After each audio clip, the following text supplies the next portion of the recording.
नाथ की यात्रा शुरू होने जा रही है। हर साल आषाढ़ माह में शुक्ल पक्ष की द्वितीया तिथि से इस रथ यात्रा का आयोजन होता है। इस दौरान भगवान जगन्नाथ अपने बड़े भाई बलराम और बहन सुभद्रा के साथ रथ पर विराजते हैं।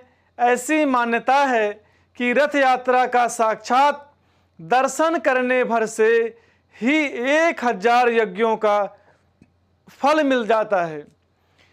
आइए आपको भगवान जगन्नाथ रथ यात्रा की जुड़ी हुई कुछ प्रमुख बातें बताता हूँ।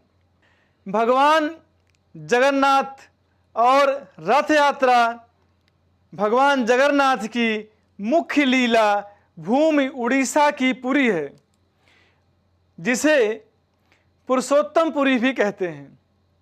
राधा कृष्ण की युगल मूर्ति के प्रतीक स्वयं श्री जगन्नाथ जी हैं।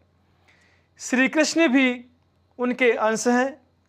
उड़ीसा में भगवान जगन्नाथ, बलभद्र और सुभद्रा की काष्ठ की अर्धनिर्मित मूर्तियां स्थापित हैं। इन मूर्तियों का निर्माण राजा इंद्रद्युम्न ने कराया था। जगन्नाथ जी की रथ यात्रा आषाढ़ शुक्ल पक्ष द्वितीया को जगन्नाथपुरी में आरंभ होती है। रथ यात्रा में भगवान जगन्नाथ वर्ष में एक बार जन सामान्य के बीच जाते हैं। यह रथ यात्रा 10वीं तिथि को समाप्त होती है। रथ यात्रा में सबसे आगे तालध्वज पर श्री बलराम जी चलते हैं। बलराम जी के पीछे पद्म ध्वज पर रथ पर माता सुभद्रा और सुदर्शन चक्र होते हैं।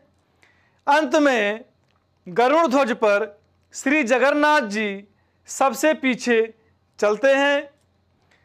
रथ यात्रा की विशेष महत्व क्या क्या होते हैं वो मैं आज आपको बताऊंगा।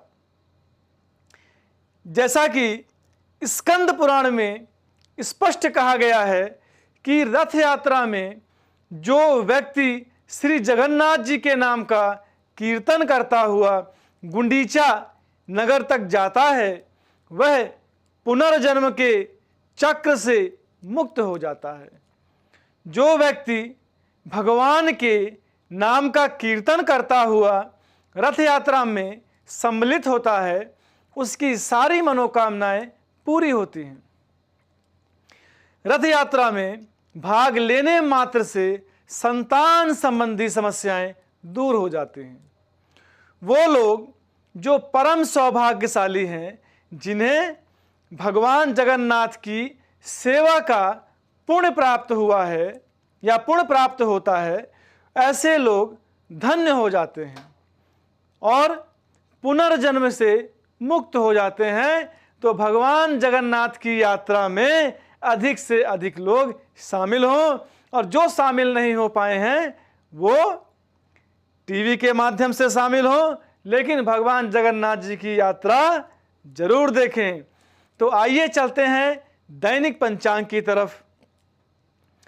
7/7/2024 द्वितीया तिथि रात 4:14 तक रहेगी।